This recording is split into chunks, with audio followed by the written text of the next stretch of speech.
Assalomu alaykum. Filolog talabalarimiz bilan ayrim masalalarda suhbat qilishimizning zarurati bor deb o'ylayman. Chunki davr shiddatli tus olmoqda, fanlarning oldiga qo'yilayotgan vazifalar ham kundan kunga o'zgarib, yangi muammolar paydo bo'layotir.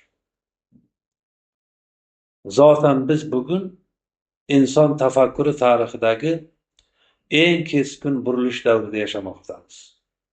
So'z endi faqat so'z emas, u kod, ma'lumot, signalgacha ixchamlashgan hodisa. Matn ham endi muqaddas obyekt emas, balki algoritm orqali o'qiladigan modelga aylanib bo'ldi. Ammo bizning filologiya hali ham o'tgan asrning qog'oz dunyosida yashayotganligi albatta achinarli. Filologik tadqiqotlar ham, filologiya ta'limi ham o'tmish tamoyillari, qonun qoidalari, rasm rusumlari asosida ish ko'rmoqda. Masalan, talaba darsda hanuz fe'l turlarini yodlaydi. Adabiyot, shunoslik darslarida badiiy san'atlarni ajratadi, g'azallarni, vaznlarni aniqlaydi. Dunyoda esa sun'iy aql modelida semantik tarmoq yaratish talab qilinmoqda. Shuning uchun men bir savolni o'rtaga qo'yib, unga suhbatimiz davomida javob izlash lozim deb o'ylayman. Savol shundan iborat: agar til endi kodga aylangan bo'lsa, unda bugungi filolog kim?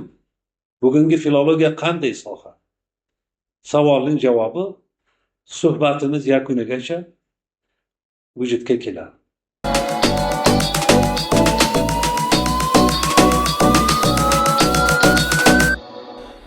Filologiya uzoq davr mobaynida taraqqiy etib keldi.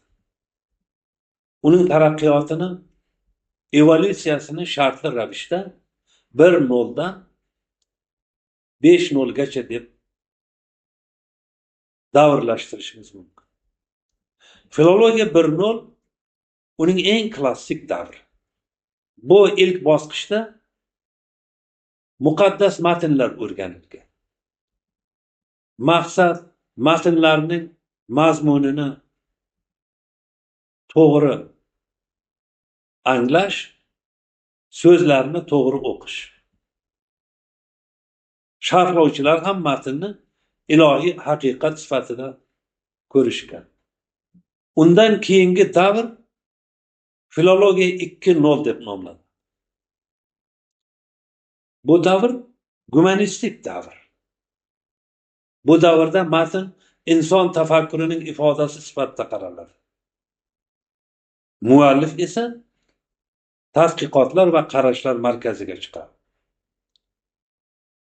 Filologiya 3-0 struktural davr. Til, leksema,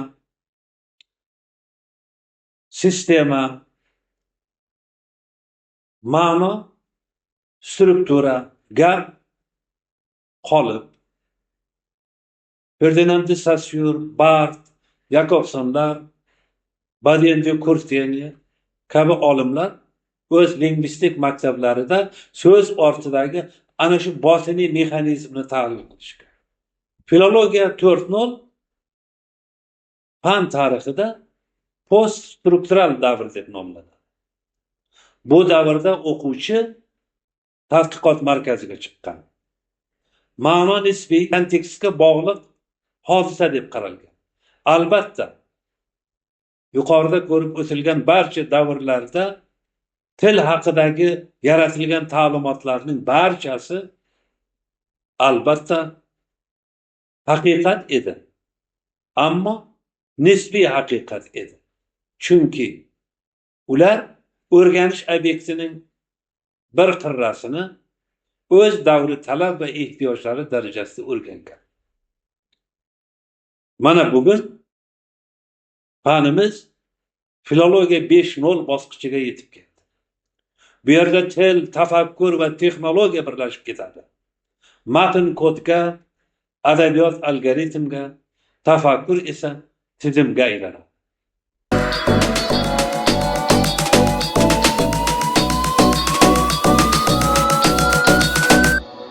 Filologiya 5.0'ning mohiyati tafakkur va texnologiya yaxlitligida namoyon bo'ladi.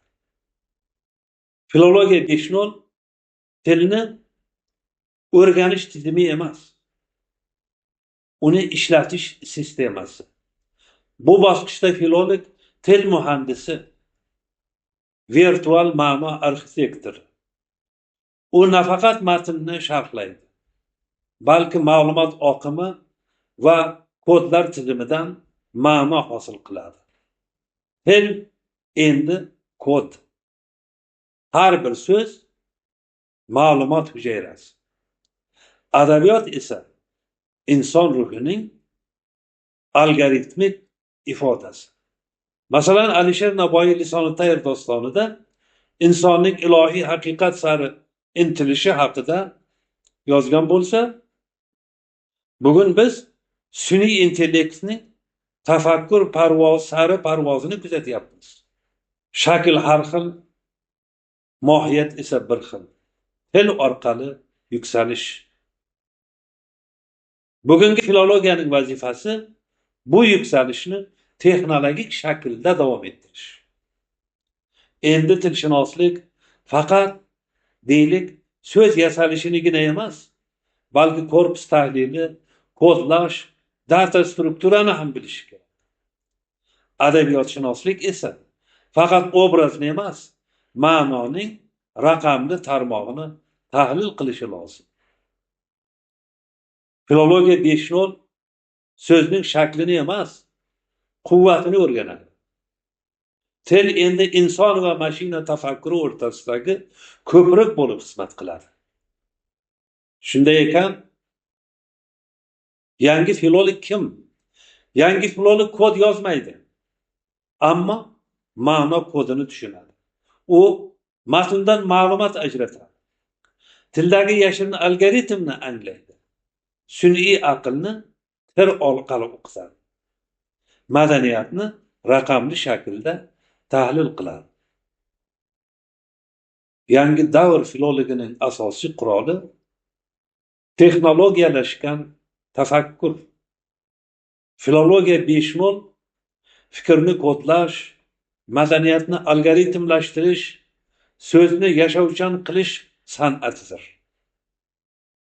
Bu endi darsliklarda aks etgan nazariya emas, balki millat tafakkurining yangi platformasi.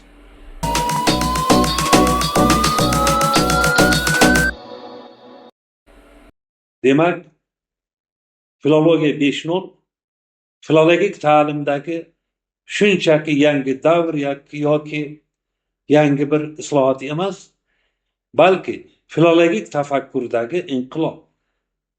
U bizdan eski dunyo bilan yangi dunyo o'rtasida turishni emas, ularni birlashtirishni talab qiladi. Til va adabiyotni raqamlashtirish, so'z va asarlarni kompyuterga shunchaki kiritish emas, balki fikrni zamonga mos shaklda saqlab qolish. Adabiyot endi faqat o'tmish voqealari, kishilari tavsifi emas, kelajakni yaratadigan ma'naviy algoritmdir. Filologiya 5.0 o'tgan asr ilmi emas, kelajak tafakkurining tilidir. Va bu tilda gapira olgan inson ertangi jamiyatimizning eng boy va tezkor tafakkuri sohibidir. E'tiborlaringiz uchun rahmat.